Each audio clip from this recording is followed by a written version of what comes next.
Es la hora del cuento, pero nada de érase una vez hace mucho, mucho tiempo. No, no. Los cuentos, los relatos cortos, tienen en realidad muy poco que ver con la literatura infantil y mucho con la maestría. De hecho, algunos de los mejores autores y autoras de la historia de la literatura consagraron su talento al relato breve. Y tiene un gran mérito, créeme, porque escribir un buen relato breve es bastante más difícil que escribir una buena novela, aunque te parezca que no. Al final, en una novela tienes un montón de espacio para desarrollar todo lo que quieres contar, entre las 60.000 y las 120.000 palabras. Pero en un relato breve tienes que conseguir que todo tenga coherencia y sentido entre las 2.000 y las 10.000 palabras. Y desarrollar un buen argumento y un gran arco de personaje en tan poca extensión es francamente complicado. De hecho, grandísimos autores se quedaron muy cojos a la hora de escribir relatos. Al final sus personajes eran bastante planos, la trama acababa flotando en el medio de la nada como siendo una escena aislada. Es muy difícil ser un maestro en el arte de contarlo todo condensadamente. Por eso cuando un autor o una autora es verdaderamente talentoso en el terreno del relato breve y del cuento, la crítica se rinde ante él. Y también el público. Ha pasado con Mariana Enríquez, ha pasado, pues por ejemplo, con Stephen King y, por supuesto, con el maravilloso rey de los relatos, Raymond Carver. De hecho, si te gustan los relatos y los cuentos, es prácticamente imposible que hayas pasado por encima de Catedral o de qué hablamos cuando hablamos del amor. Pero ¿sabías que el hecho de que los cuentos de Carver sean perfectos tiene muy poco que ver con Carver y mucho que ver con Gordon Lish? Y si te preguntas quién es Gordon Lish, te lo cuento. Gordon Lish era el editor de Carver. ¿No sabes lo que es un editor? Vale, hacemos un impasse y te lo explico. Cuando un autor termina su manuscrito y pasa la primera criba y llega a una editorial, cae en manos de un editor. Y no todos los editores son iguales. El panorama literario actual ha obligado a que muchas de las editoriales apuesten por la inmediatez a la hora de publicar.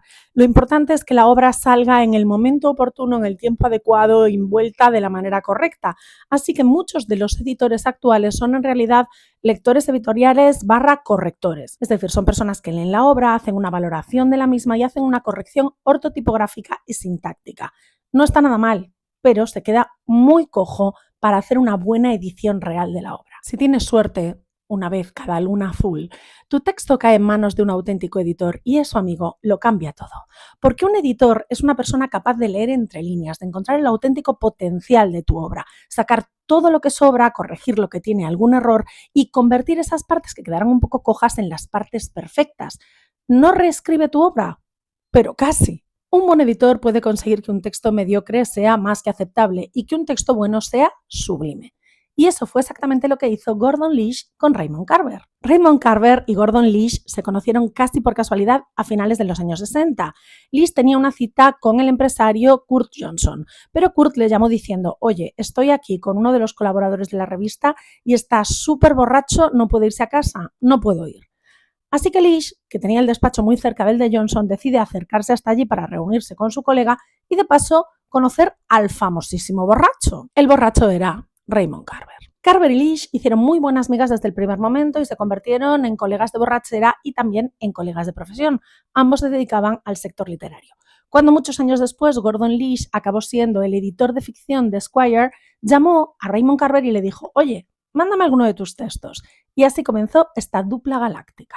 Y sí, Carver escribía increíblemente bien, pero Carver era una persona caótica, desorganizada, tenía una seria adicción al alcohol, así que sus textos estaban un tanto deslavazados. Cuando le llegó por fin el primer manuscrito completo a Gordon Lish, este cogió el texto y lo devolvió a Carver lleno de notas absolutamente sustanciales. Y todo esto lo sabemos porque se conserva ese manuscrito con todas las notas de Gordon Lish. Y por eso sabemos que la edición de qué hablamos cuando hablamos del amor que llegó a nuestras manos es en realidad más obra de Lish que de Carver.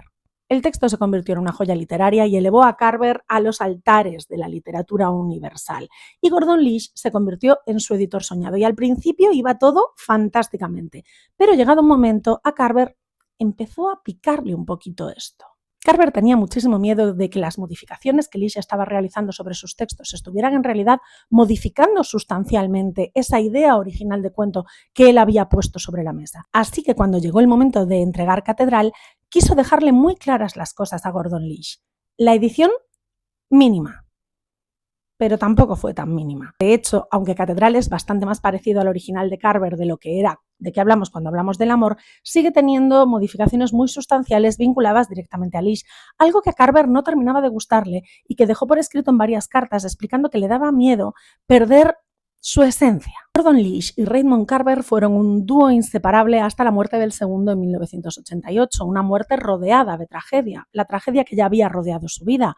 Había tenido una infancia terrible, había tenido una vida adulta marcada por las adicciones, con un matrimonio que no había funcionado a sus espaldas y un matrimonio que, aunque sí seguía en pie, era muy, pero que muy complejo, que le acompañó hasta su muerte. Y Carver murió con dos grandes dolores. El primero, saber que los libros que habían llegado al público no eran tan suyos como de Gordon Lish. Y el segundo, no haber conseguido ser reconocido por su poesía, que era, según él, el género en el que de verdad era él mismo. Y por si fuera poco, en 1998, en el 10º aniversario de su muerte, llegó la última vuelta de tuerca. Su segunda viuda, la poeta Tess Gallagher, hizo varias manifestaciones terribles, insinuando que muchos de los textos de Carver eran en realidad suyos. La verdad es que yo creo que nunca vamos a llegar a saber si los textos de Carver son en realidad obra absoluta de Carver, si tienen tantísimo que ver con las correcciones evidentes de Gordon Lish o si en realidad todo fue inspiración y obra maestra de Tess Gallagher. Y francamente, a mí me da igual. Si no habéis leído a Raymond Carver, hacedlo. El verano es un tiempo fantástico para acercarse a los relatos breves. Y si cogéis en vuestras manos Catedral o de qué hablamos cuando hablamos del amor, cuando terminéis de leerlo se os habrá olvidado por completo quién es el autor. Lo importante es lo increíbles que son esos textos. Eso sí, tendréis muchísimo amor por el trabajo de un buen editor.